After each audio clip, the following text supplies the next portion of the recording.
अब सभी को पता है कि अब हम लोग अपने 5th चैप्टर में आ गए हैं, जिसका नाम है major domains of the earth. यानी इस बार हम लोग जो चैप्टर पढ़ने वाले हैं वो है major domains of the earth. सबसे पहले समझते हैं कि डोमेन किसको बोला जाता है। तो डोमेन का मतलब होता है कि कोई भी स्टेट या कोई एरिया, किसी स्टेट या कोई एरिया को हम लोग डोमेन के रूप में यूज़ करते हैं ज्योग्राफी के टर्म्स में। तो सबसे पहले देखते हैं कि हमारे बुक में कौन कौन से मेजर्स डोमेन्स दिए हुए हैं। तो सबसे पहला है हमारा लिथोस्फीयर, यानी कि अर्थ। यानी जो लिथोस्फीयर होता है वो अर्थ होता है, यानी आप एक तरह से कह सकते हैं जो सॉलिड पोर्शन होता है हमारे अर्थ क्रस्ट का, उसे हम लोग लिथोस्फीयर बोलते हैं। फिर आता है हाइड्रोस्फीयर। हाइड्रोस्फीयर जो होता है ये वाटर होता है, जैसा आप लोग पिक्चर में भी देख सकते हो। वाटर का जितना भी एरिया हमारे अर्थ पे प्रेजेंट है वो सब हाइड्रोस्फीयर के अंदर आता है। फिर हमारा आता है एटमॉस्फेयर। एटमॉस्फेयर यानी एयर, यानी जो भी हमारा एटमॉस्फेयर पे हवा प्रेजेंट है उसे हम लोग एटमॉस्फेयर बोलते हैं। अब ये तीनों एटमॉस्फेयर, हाइड्रोस्फीयर और लिथोस्फीयर तीनों को जोड़कर हम लोग बायोस्फीयर बनाते हैं। यानी जहाँ पर ये तीनों प्रेजेंट हो उस एरिया को हम लोग बायोस्फीयर बोलते हैं। पिक्चर से भी आप लोग को क्लियर हो रहा होगा। देखो, जैसे यहाँ पर लैंड मिल रहा है, यहाँ पर वाटर मिल रहा है और यहाँ एयर मिल रहा है। तो ये जो एरिया फॉर्म हुआ ये हम लोगों का बायोस्फीयर कहलाता है। और बायोस्फीयर में लाइफ पॉसिबल है। यहाँ पर हर तरह के लाइफ, लिविंग ऑर्गेनिज्म सब कुछ प्रेजेंट है। अब एक एक करके हम लोग मेजर डोमेन्स को पढ़ते हैं अपना। सबसे पहला जो है वो है हमारा लिथोस्फीयर। लिथोस्फीयर क्या होता है सबसे पहले समझते हैं। तो solid portion of the earth, यानी जो लिथोस्फीयर है ये अर्थ का एक सॉलिड पोर्शन है। लिथोस्फीयर हम लोग का जो अर्थ क्रस्ट है वो मेनली 2 डिवीज़न किया हुआ है लिथोस्फीयर का। सबसे पहला है कॉन्टिनेंट। कॉन्टिनेंट क्या होता है, जो सॉलिड हम लोग लैंडमास देख रहे हैं पूरे अर्थ पे हम लोगों का, वो उसको हम लोग कॉन्टिनेंट बोलते हैं। और सेकेंडली मेन डिवीज़न है ओशियन बेसिन्स का, जो कि ह्यूज वाटर बॉडीज़ है। यानी जितना भी हमारा वाटर बॉडीज़ है और जितना भी लैंड है वो दोनों मिलकर हमारा लिथोस्फीयर कंप्राइज करता है। यहाँ लिखा हुआ है elevation of land is measured from the level of sea which is taken as 0। इसका मतलब क्या हुआ कि जो हम लोगों का एलिवेशन है लैंड का वो हम लोग सी लेवल से मेज़र करते हैं। एग्जाम्पल के तौर पे समझते हैं, जैसे ये हमारा यहाँ पर ये लैंड पोर्शन है और ये जो एरिया है ये वाटर पोर्शन है। तो हम लोगों को अगर लैंड के ऊपर कोई भी, हम लोग मान लीजिए यहाँ बिल्डिंग है, तो इसको हम लोग को मेज़र करना है तो ये हम लोग सी लेवल से मेज़र करेंगे कि ये सी से कितना ऊंचा है। और सी लेवल जो है ये 0 हम लोगों का माना हुआ है, यानी 0 से ये कितना ऊंचा जा रहा है ये बिल्डिंग का हाइट। तो इस तरह से हम लोग मेज़र करते हैं। Highest mountain peak mount Everest, जो कि 8,848 मीटर लंबा है। हम लोग का जो माउंटेन का पीक है, जो सबसे ऊंचा माउंटेन पीक है पूरे वर्ल्ड में, वो कौन सा है, तो माउंट एवरेस्ट है। और इसकी हाइट कितनी है, तो 8,848 मीटर।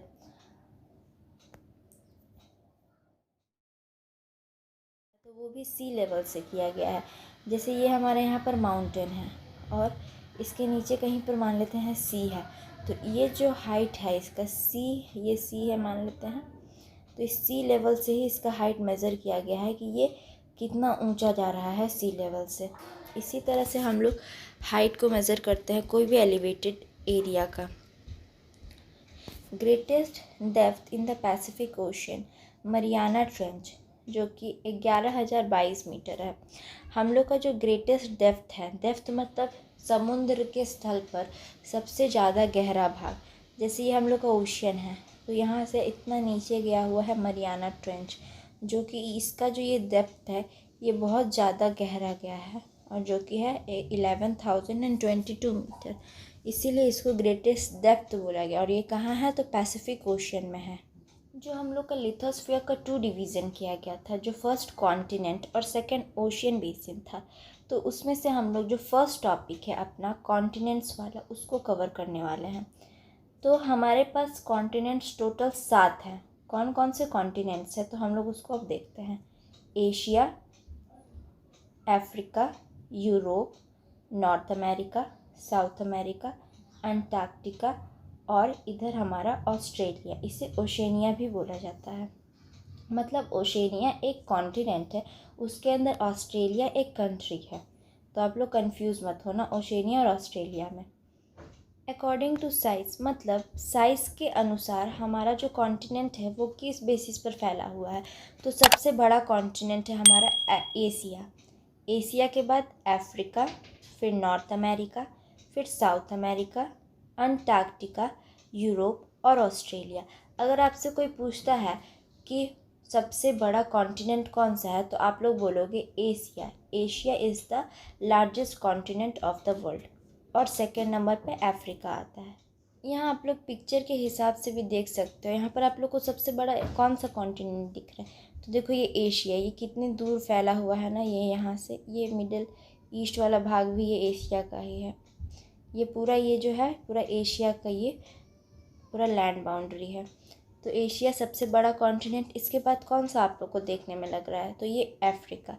सबसे बड़ा कॉन्टिनेंट एशिया, फिर अफ्रीका, इसके बाद नॉर्थ अमेरिका, साउथ अमेरिका, फिर इधर देखो ये अंटार्कटिका, ये एकदम बर्फ़ वाला एरिया है, ये पोल के पास है ना इसलिए। फिर अंटार्कटिका, इसके बाद यूरोप, यूरोप देखो यहाँ पर है, और फिर यहाँ पर ऑस्ट्रेलिया या ओसेनिया। ये सब हमारे साइज़ के अकॉर्डिंग कॉन्टिनेंट्स का डिवीज़न किया गया है। सबसे पहले कौन सा आएगा, तो एशिया, फिर Africa, north America, south America, Antarctica, फिर उसके बाद यूरोप और ऑस्ट्रेलिया। आप लोग देखो मैप को भी ध्यान में रखना, क्योंकि कई बार एग्ज़ाम के बेसिस पे ये इम्पॉर्टेंट हो जाता है। आप लोग को मैप प्लॉटिंग करने के लिए देगा, तो यहाँ पर देखते चलो। जैसे ये वर्ल्ड मैप है हम लोग का, यहाँ एशिया है 1 नंबर, फिर इधर नीचे आ जाएंगे तो 2 नंबर अफ्रीका, फिर यहाँ से ऊपर आ जाना ये 3 नंबर, फिर यहाँ से नीचे 4 नंबर, फिर यहाँ से नीचे 5 नंबर, फिर यहाँ से ऊपर चले आना ये 6 नंबर, फिर यहाँ से नीचे आ जाना 7 नंबर। ऐसे करके आप लोग याद कर सकते हो मैप के हिसाब से, अगर आप लोग को नहीं याद होता है तो। अब यहाँ हम लोग एक एक करके अपने जो कॉन्टिनेंट्स है उसको पढ़ते हैं कि कौन सा कॉन्टिनेंट कैसे कैसे आ रहा है। तो सबसे पहले है Asia. Asia is the largest continent. ये हम लोगों को पता है, अभी हम लोगों ने पढ़ा कि एशिया जो है वो सबसे लार्जेस्ट कॉन्टिनेंट है पूरे वर्ल्ड में। Lies in the eastern hemisphere. इसका मतलब क्या हो गया, देखो जैसे ये ग्लोब है, एक ग्लोब को हम लोग बीच से काटेंगे तो ये क्या है, 0 डिग्री इक्वेटर है ना। तो इक्वेटर के अपर जो साइड होगा वो नॉर्दर्न हेमिस्फीयर होगा, और जो डाउनवर्ड साइड होगा वो सदर्न हेमिस्फीयर होगा। इसी तरह अगर हम लोग देखें कि ये हम लोग का यहाँ से गया प्राइम मेरिडियन, ये भी 0 डिग्री होता है। तो प्राइम मेरिडियन के इस साइड ये वेस्टर्न हेमिस्फीयर हो गया, और इस साइड ये ईस्टर्न हेमिस्फीयर हो गया। तो एशिया कहाँ लाई कर रहा है, तो ईस्टर्न हेमिस्फीयर में, यानी ये वाले हेमिस्फीयर पे। ट्रॉपिक ऑफ कैंसर पासेस, यानी कि ट्रॉपिक ऑफ कैंसर जो है ये पास कर रहा है। यहाँ पर इक्वेटर है, यहाँ पर ट्रॉपिक ऑफ कैंसर है, और नीचे ट्रॉपिक ऑफ कैप्रिकॉर्न है। तो एशिया इस जोन में पड़ रहा है ना यहाँ पर, तो इससे Tropic of Cancer Ural mountains, मतलब एशिया है यहाँ पर, और यहाँ मान लेते हैं हम लोग यूरोप है। दोनों तो सटा हुआ है, और बीच में ये जो पोर्शन है यहाँ पर, ये पोर्शन यहाँ पर एक यूरल माउंटेन है, जिससे कि एशिया और यूरोप दोनों अलग अलग हो जाते हैं। मतलब एक सेपरेटर के तौर पे ये यहाँ पर काम करता है एशिया और यूरोप के बीच में।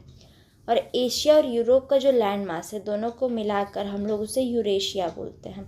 यानी Asia plus Europe is equal to Eurasia. मतलब ये लोग ध्यान रखिएगा, कहीं भी अगर यूरेशिया वर्ड लिखा हुआ है तो हम उसका मतलब समझेंगे कि एशिया और यूरोप दोनों को जोड़ कर बोल रहा है। फिर नेक्स्ट कॉन्टिनेंट है हमारा यूरोप। आर्कटिक सर्कल पासेस, मतलब यूरोप इस तरफ पर है। तो हम लोगों ने पढ़ा था ना फर्स्ट सेकंड चैप्टर में कि यहाँ पर ये इक्वेटर हो गया, यहाँ पर ऐसे आर्कटिक सर्कल है, और इधर ऐसे अंटार्कटिक सर्कल है। तो यूरोप यहाँ पड़ रहा है, तो यहाँ पर जो है वो आर्कटिक सर्कल इससे पास होता है। Bound by water bodies on 3 side, यानी कि ये वाटर बॉडी से तीनों साइड से लगा हुआ है। मतलब ये जो कॉन्टिनेंट यहाँ पर है उसके इधर भी वाटर है, इधर भी वाटर है, और इधर भी वाटर है। इधर नहीं वाटर है, इस साइड वाटर, मतलब ये तीनों साइड में वाटर ही वाटर है यहाँ पर। इसलिए ये 3 साइड से वाटर से घिरा हुआ कॉन्टिनेंट है। फिर नेक्स्ट आता है हम लोग का अफ्रीका। अफ्रीका जो है ये सेकेंड लार्जेस्ट है। सेकेंड लार्जेस्ट कॉन्टिनेंट कौन सा है? तो अफ्रीका है। हम लोगों ने पढ़ा था इससे पहले वाले में, Tropic of Cancer, equator and Tropic of Capricorn. Africa ऐसा एक कॉन्टिनेंट है जहाँ से Tropic of Cancer, Tropic of Capricorn और इक्वेटर तीनों पास कर रहा है। फिर Sahara desert, world's largest hot desert. जो सहारा डेजर्ट है, जो कि पूरे वर्ल्ड का सबसे लार्जेस्ट हॉट डेजर्ट है, वो भी अफ्रीका में पाया जाता है। फिर नाइल रिवर, जो कि वर्ल्ड का लॉन्गेस्ट रिवर है, वो भी हमारा अफ्रीका में पाया जाता है। नॉर्थ अमेरिका, अब पढ़ने वाले हैं नॉर्थ अमेरिका के बारे में। तो नॉर्थ अमेरिका है जो थर्ड लार्जेस्ट है। हम लोगों ने पढ़ा था सीक्वेंस वाइज, तो उसमें सबसे फर्स्ट कॉन्टिनेंट कौन था? तो एशिया फर्स्ट था, फिर सेकंड अफ्रीका, तो थर्ड नंबर पे हमारा नॉर्थ अमेरिका आता है। उसके बाद linked by south America bye a very narrow strip of land is called isthmus of Panama. मतलब जो नॉर्थ अमेरिका है साउथ अमेरिका से एक पतला लैंड से अटैच होता है, जिसको हम लोग बोलते हैं इस्थमस ऑफ पनामा। यहाँ पर जैसे यहाँ पर नॉर्थ अमेरिका है, ये नॉर्थ अमेरिका, और इधर से ये ऐसे साउथ अमेरिका स्टार्ट हो जाता है। तो ये जो नॉर्थ अमेरिका है साउथ अमेरिका से एक पतला लैंड से जुड़ा हुआ है। ये वाला जो लैंड आप लोग देख रहे हो, ये ब्लू कलर का यहाँ पर ये लैंड, इसी को हम लोग बोलते हैं इस्थमस ऑफ पनामा। नेक्स्ट हमारा कॉन्टिनेंट है साउथ अमेरिका। साउथ अमेरिका के बारे में पढ़ते हैं आप। Mostly in the southern hemisphere, तो ये साउदर्न हेमिस्फीयर पे मोस्टली है। जैसे यहाँ पर ये अर्थ है, तो ये तो नॉर्दर्न पार्ट हो गया, तो यहाँ पर हमारा साउथ अमेरिका लाई करता है, मतलब ये इसका ज़्यादा हिस्सा जो है वो सदर्न हेमिस्फीयर पर है। World's longest mountain range the Andes, मतलब वर्ल्ड का सबसे लंबा माउंटेन रेंज एंडिस है, जो कि साउथ अमेरिका में प्रेजेंट है। माउंटेन और माउंटेन रेंज दो अलग अलग चीज़ है, तो इस पर आप लोग कंफ्यूज मत होना। माउंटेन क्या होता है? तो एक सिंगल पीक हो गया, ये इसको माउंटेन बोलेंगे। लेकिन ऐसा ही माउंटेन जब बहुत सारा एकदम लाइन में आ जाएगा तो ये माउंटेन रेंज हो जाएगा, मतलब एक बहुत लंबा लाइन में ऐसे बनेगा, तो इसको हम लोग माउंटेन रेंज बोलेंगे। तो माउंटेन रेंज जो है वो एंडिस है, यानी बहुत सारे माउंटेन से मिलके जो माउंटेन रेंज बनाता है द एंडिस, वो भी हमारा साउथ अमेरिका में है। World largest river the Amazon, मतलब वर्ल्ड का जो सबसे लंबी नदी है कौन सी? तो अमेजन, वो भी कहाँ पर है? तो साउथ अमेरिका में है। अब पढ़ते हैं ऑस्ट्रेलिया के बारे में। ऑस्ट्रेलिया एक आइलैंड कॉन्टिनेंट है।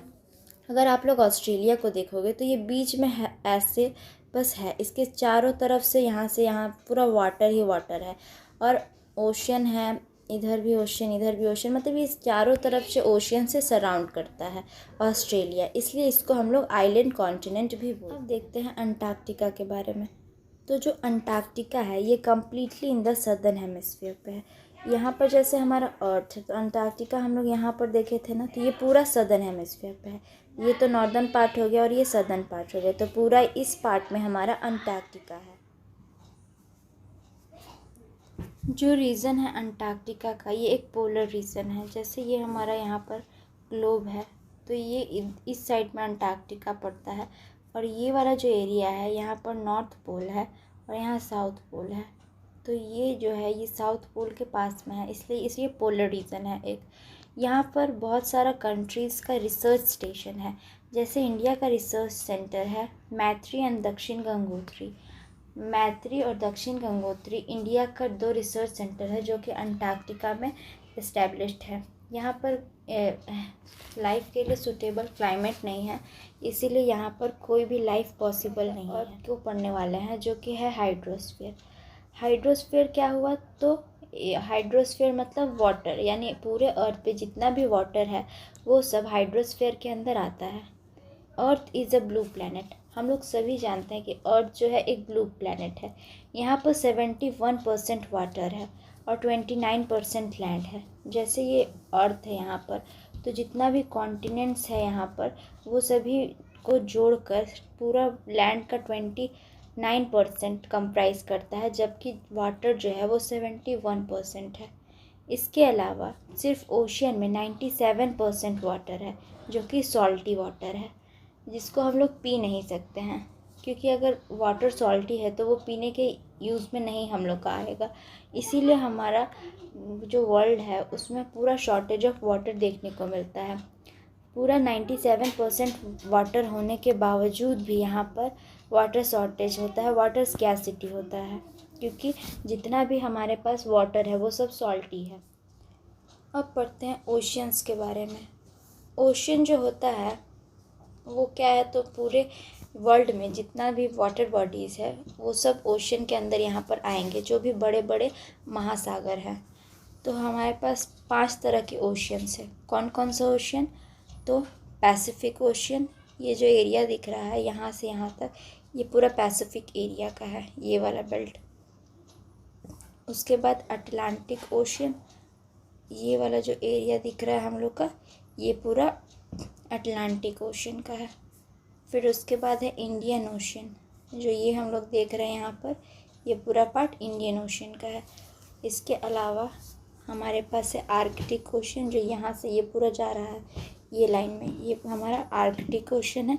और सदर्न ओशियन, जो कि ये लाइन में है पूरा, ये पूरा हमारा सदर्न ओशियन है। तो हम लोग के पास पूरा 5 तरह का ओशियंस है। कौन कौन सा ocean, Pacific ocean, Atlantic ocean, Indian ocean, Arctic ocean और सदर्न ओशन, ये 5 तरह का हमारे पास ओशियंस है।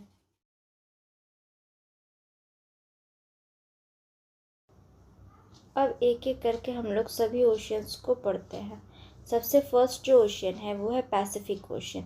पैसिफिक ओशन जो है ये सबसे लार्जेस्ट ओशन है, यानी पूरा वर्ल्ड में जितना भी ओशन है सबसे बड़ा महाद्वीप बोला जाए तो पैसिफिक ओशन का है।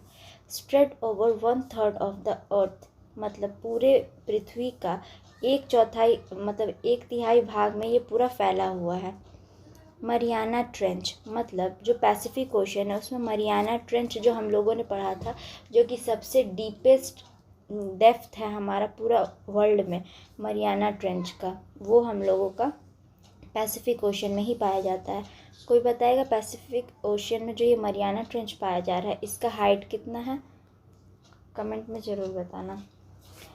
सर्कुलर इन शेप, मतलब जो पैसिफिक ओशन है इसका जो शेप है वो पूरा सर्कुलर है, एकदम गोल है इसका shape.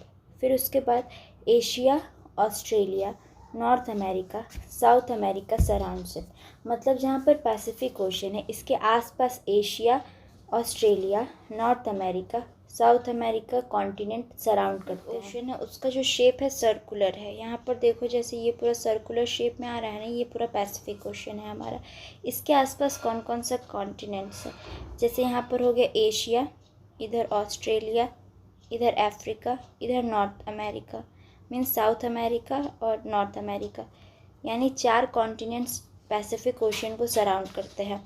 Asia, Australia, north America और साउथ अमेरिका। और ये जो है ये पूरा वर्ल्ड लार्जेस्ट ओशियन है, ये हम लोग अभी पढ़ा है। फिर मरियाना ट्रेंच जो है वो जो सबसे डीपेस्ट पार्ट है अर्थ का, वो भी यहीं लाई करता है। देखो जैसे ये इधर से पूरा नीचे चला गया ना, ये नॉर्मल सी लेवल से बहुत नीचे चला गया, और इसका डेप्थ कितना है तो 11,022 मीटर्स है सी लेवल से।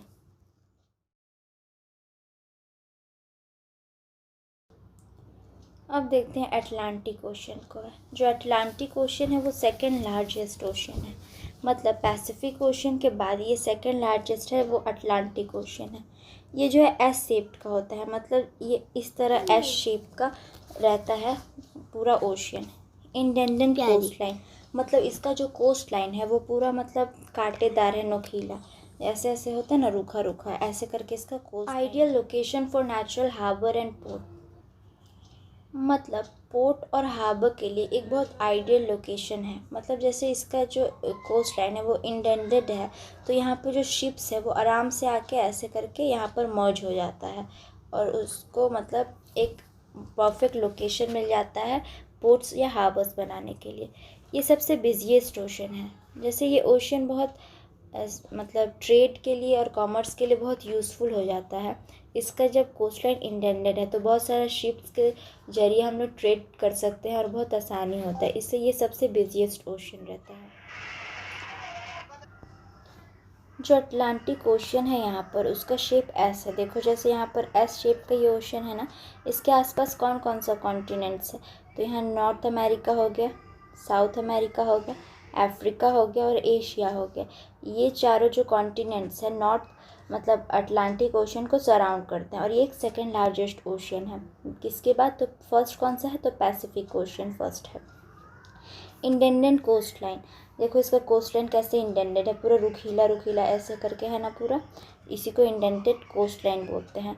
और ये कोस्ट लाइन जो है यहाँ पर हार्बर और पोर्ट्स के लिए एक आइडियल लोकेशन प्ले करता है। यहाँ पर जैसे इंडेंडेंट कोस्ट लाइन और ideal location for the presence of natural harbour and ports. जैसे ये पूरा एक इंडेंटेड कोस्ट लाइन है जो आप लोग ये देख रहे हो पूरा ये वाला एरिया तो ये जो एक इंडेंटेड कोस्ट लाइन है ये एक नेचुरल हार्बर और पोर्ट्स के लिए बहुत यूज़फुल हो जाता है। बहुत सारे शिप्स जो है वो अटलांटिक ओशन से गुड्स के लिए ट्रेड वगैरह करते हैं, इसलिए एक बिजीएस्ट ओशन है। अब देखते हैं इंडियन ओशंस को। जो इंडियन ओशन है ये एक ऐसा ओशन है जो एक कंट्री के बाद इसका नाम रखा गया है जो कि है इंडिया। इंडिया से ही डिनोट करके इंडियन ओशन को बनाया गया है। ट्रायंगुलर शेप मतलब इसका जो शेप है ये एक ट्रायंगल के जैसा है। In the north bound by Asia मतलब जहाँ पर हमारा इंडियन ओशन है इसके नॉर्थ साइड में हमारा एशिया लाई करता है, वेस्ट में अफ्रीका और ईस्ट में ऑस्ट्रेलिया। मतलब ये 3 कॉन्टिनेंट्स को सराउंड है, जैसे नॉर्थ में एशिया, वेस्ट में अफ्रीका और ईस्ट में ऑस्ट्रेलिया इसके आसपास है। जैसे हम लोग यहाँ पिक्चर से देख रहे हैं तो जो इंडियन ओशन है वो एक ट्रायंगुलर शेप में है। जैसे यहाँ से ये जो इंडियन ओशन जा रहा है ये एक परफेक्टली ट्रायंगुलर बोल सकते हैं हम लोग इसका शेप में। इसके आसपास कौन कौन सा कॉन्टिनेंट है, तो देखो जैसे इधर नॉर्थ साइड ये पूरा इंडियन ओशन है ना हमारा, ये ट्रायंगल जो बन रहा है नॉर्थ साइड यानी अपर साइड में इधर एशिया हो गया, फिर इधर साइड हमारा वेस्टवर्ड साइड में अफ्रीका और ईस्ट साइड में ऑस्ट्रेलिया, यानी ये 3 कॉन्टिनेंट से सराउंड कर रहा है हमारा इंडियन ओशन। अब देखते हैं सदर्न ओशन को। तो जो सदर्न ओशन है ये सराउंड्स द कॉन्टिनेंट अंटार्कटिका। मतलब सदर्न ओशन जो है वो अंटार्कटिका का कॉन्टिनेंट को घेरा हुआ है। जैसे यहाँ पर हमारा अर्थ है, यहाँ पर अंटार्कटिका है, तो इसी को ऐसे घेरे हुए ये पूरा सदर्न ओशन है यहाँ पर लाई करता है, इसीलिए बोल रहा है surrounds the continent of Antarctica. X tends northward towards 60 degree latitude. मतलब ये जो नॉर्थ की डायरेक्शन में जा रहा है तो ये कहाँ तक जाता है, तो 60 डिग्री तक जाता है लैटिट्यूड में। लैटिट्यूड क्या होता है, तो लेटा हुआ जो लाइन है ये हॉरिजॉन्टल लाइन, जो एक इमेजिनरी लाइन होता है उसको हम लोग लैटिट्यूड बोलते हैं। और लैटिट्यूड में कहाँ तक जाता है, तो ये 60 डिग्री लैटिट्यूड तक जाता है। देखो यहाँ पर आप लोग इमेज से समझ सकते हो कि जो अंटार्कटिका है ये यहाँ पर इधर नीचे लाई कर रहा है और इसी के ऊपर ये जो पूरा है ये सदर्न ओशन है हमारा, और ये 60 डिग्री लैटिट्यूड तक पूरा सर्कल किए हुए है ग्लोब को।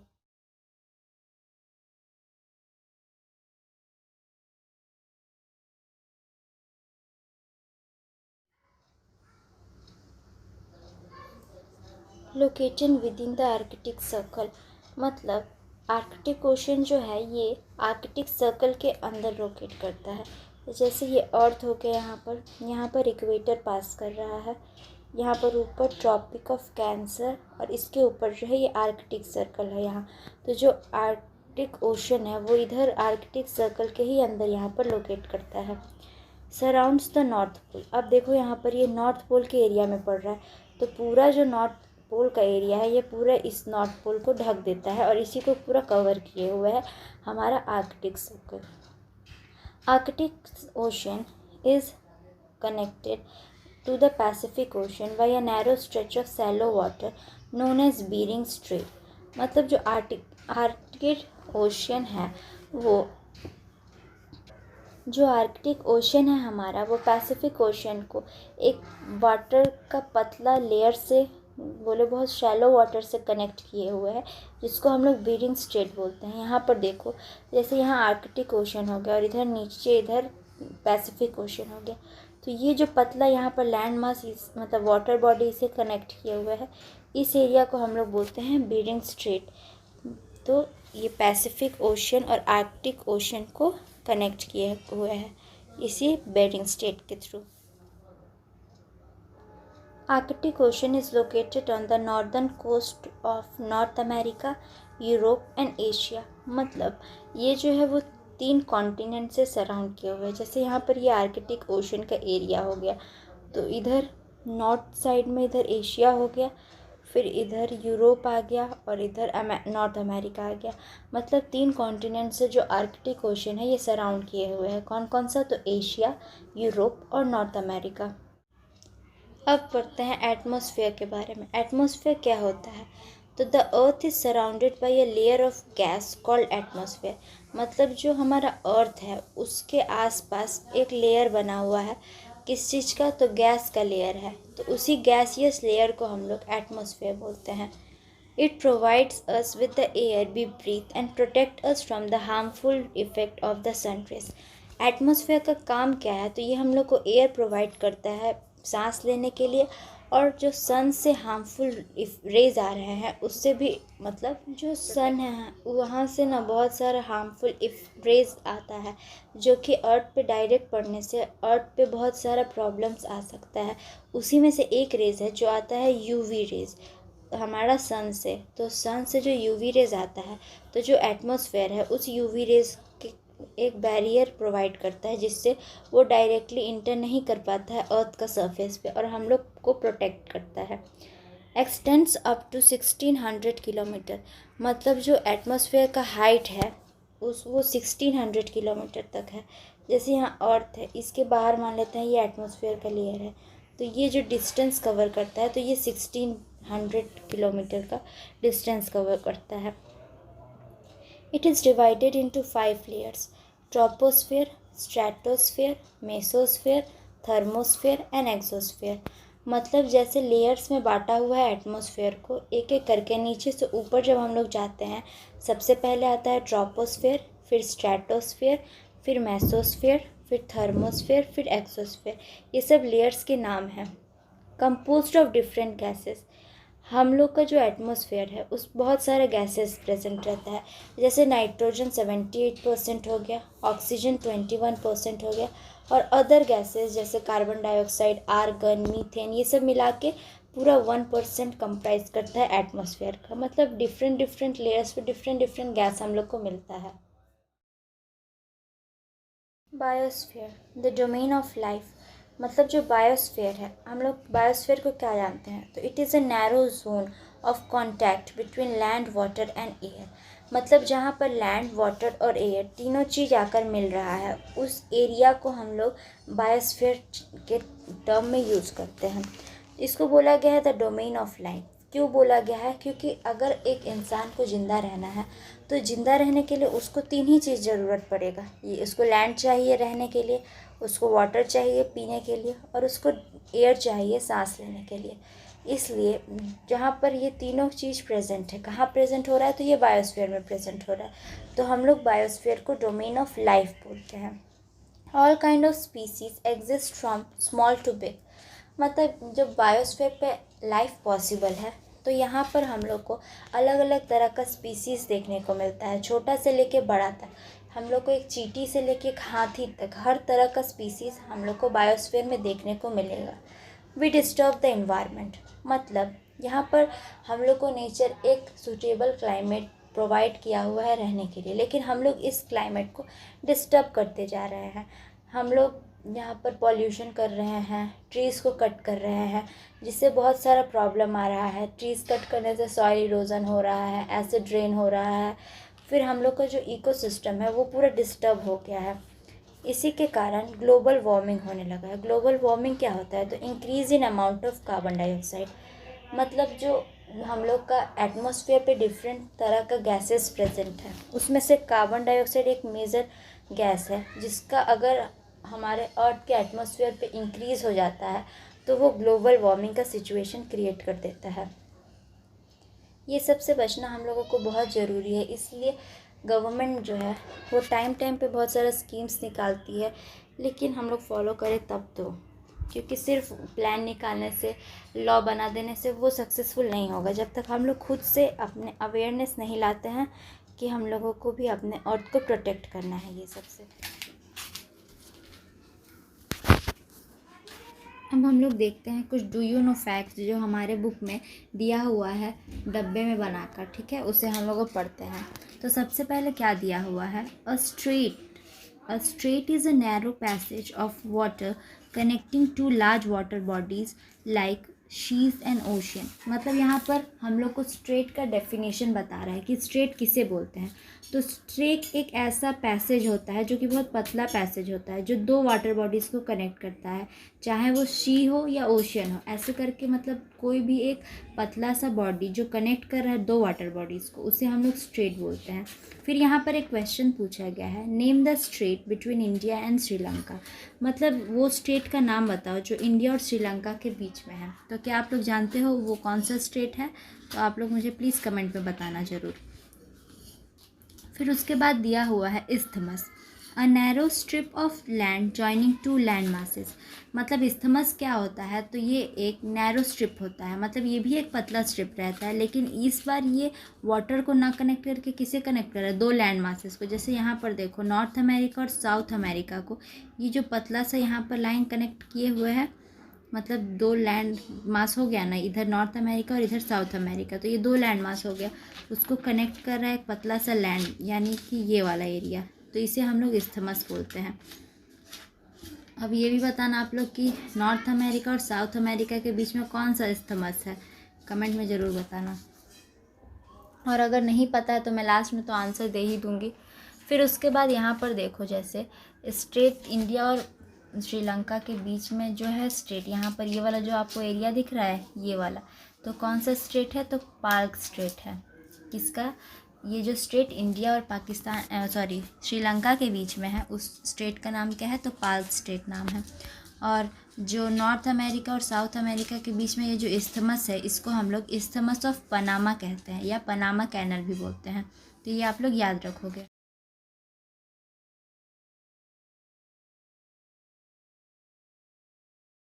देखो हमारे बुक में जो है वो फर्स्ट बॉक्स क्या दिया हुआ है, तो ये है दिया है वर्ड ओरिजिन दिया हुआ है। कैची का वर्ड ओरिजिन, तो यहाँ पर जो एटमोस वर्ड आया, हाइड्रो वर्ड आया, उसका ओरिजिन कैसे हो, तो उसे समझते हैं हम लोग। In the Greek language lithos means stone. मतलब लिथोस यानी जो लिथोस्फीयर था उसका लिथोस वर्ड जो है उसका मतलब होता है स्टोन। स्टोन बोलते हैं हम लोग को, यानी कि जैसे हम लोग लिथोस्फीयर का मतलब क्या समझे थे, सो सॉलिड पार्ट ऑफ द अर्थ, तो उसी तरह इसमें लिथोस का मतलब क्या हो गया, स्टोन। फिर एटमोस का मतलब होता है वेपर। वेपर मतलब भाप, जो हम लोग देखते हैं। जैसे अगर आप लोग कोई भी गर्म पानी वानी हो रहा है तो उसके ऊपर हाथ लगाते तो आपके हाथ पे मतलब भाप आ जाता है ना, उसी वेपर को हम लोग एटमोस वर्ड दिया हुआ है। किसमें, तो ग्रीक लैंग्वेज का बात हो रहा है यहाँ पर। फिर हाइड्योर का मतलब होता है वाटर, और बायोस का मतलब होता है लाइफ। तो ऐसे ही कुछ वर्ड्स दिए हुए हैं जिसका मीनिंग ओरिजिन है हम लोग का। ये जो डू यू नो फैक्ट का बॉक्स दिया हुआ है, इसमें बेसिकली क्या दिया हुआ है, तो एडमंड हिलारी जो है न्यूजीलैंड के रहने वाले हैं ये, और इनके साथ तेंजिन नोर्गे जो कि इंडिया के रहने वाले हैं, ये दोनों जो हैं वो फर्स्ट मैन हैं जो क्लाइम किए थे माउंट एवरेस्ट को। अगर पूछा जाए वर्ल्ड में सबसे पहले किसने क्लाइम किया था, तो हम लोग बोलेंगे एडमंड हिलारी को, और इंडिया से अगर पूछा जाए तो तेंजिन नोर्गे को बोलेंगे हम लोग। उसी तरह से फर्स्ट वुमेन जो है वो वर्ल्ड की, तो किसने क्लाइम किया था, तो जुनको तबाई जो कि जापान की रहने वाली है। और इंडिया से अगर पूछा जाए तो बछेंद्री पाल, जिन्होंने क्लाइम किया था माउंट एवरेस्ट। एक ये डायग्राम दिया हुआ है हमारे बुक में जिसमें इन सारे कॉन्टिनेंट्स को रिप्रेजेंट कर रहे हैं। तो यहाँ पर ना हम लोग को माउंटेन रेंज दिखा रहा है कि कौन से कॉन्टिनेंट में कौन सा माउंटेन रेंज है। जैसे आप लोग देखो नॉर्थ अमेरिका कॉन्टिनेंट को हम लोग देखते हैं तो यहाँ पर ये रॉकीज़ माउंटेन है और यहाँ पर अपलेशियंस माउंटेन है। मतलब दो मेजर माउंटेन दिया हुआ है यहाँ पर, कौन कौन सा, तो रॉकी और एपलेशियन। फिर हम लोग साउथ अमेरिका में चलते हैं तो यहाँ पर एंडीज माउंटेन दिया हुआ है। हम लोग ने पढ़ा था ना एंडीज माउंटेन क्या है, तो वर्ल्ड्स लार्जेस्ट माउंटेन रेंज है। ये कहाँ पर है, तो साउथ अमेरिका में है, याद रखोगे, इम्पॉर्टेंट है ये। फिर अफ्रीका में चलते हैं तो यहाँ पर देखो, यहाँ ऊपर में यहाँ एटलास माउंटेन है और नीचे यहाँ पर ड्रैकेंसबर्ग माउंटेन है। यानी 2 माउंटेन रेंज हो गए हमारे अफ्रीका में भी। कौन कौन से? तो एटलास माउंटेन और ड्रैकेंसबर्ग माउंटेन। फिर हम लोग और आते हैं तो यूरोप में देखते हैं। तो यूरोप में इस साइड में एल्प्स माउंटेन है। आप लोग को पिक्चर उतना क्लियर नहीं होगा, आप लोग अपने अपने बुक में देखो। यहाँ पर एल्प्स माउंटेन है और फिर यहाँ पर देखो, यहाँ ये एशिया हो गया और यहाँ ये यूरोप हो गया। इसका ये बॉर्डर एरिया में हम लोग को कौन सा माउंटेन दिख रहा है? तो यूरल माउंटेन दिख रहा है। यूरल माउंटेन का हम लोग क्या फीचर पढ़े थे? तो ये जो माउंटेन रेंज है ये एशिया को यूरोप से अलग करता है, यूरल माउंटेन, याद रखिएगा। फिर हम लोग यहाँ देखो, इस पूरे आपको मैप में बताओ तो हमको कि इंडिया कहाँ पर है। दिख रहा है आपको इंडिया कहाँ पर है? तो देखो ये एरिया जो है ये इंडिया का है। इंडिया में हमारा कौन सा माउंटेन सिस्टम यहाँ पर दिख रहा है आप लोग को? तो हिमालय का माउंटेन रेंज दिख रहा है।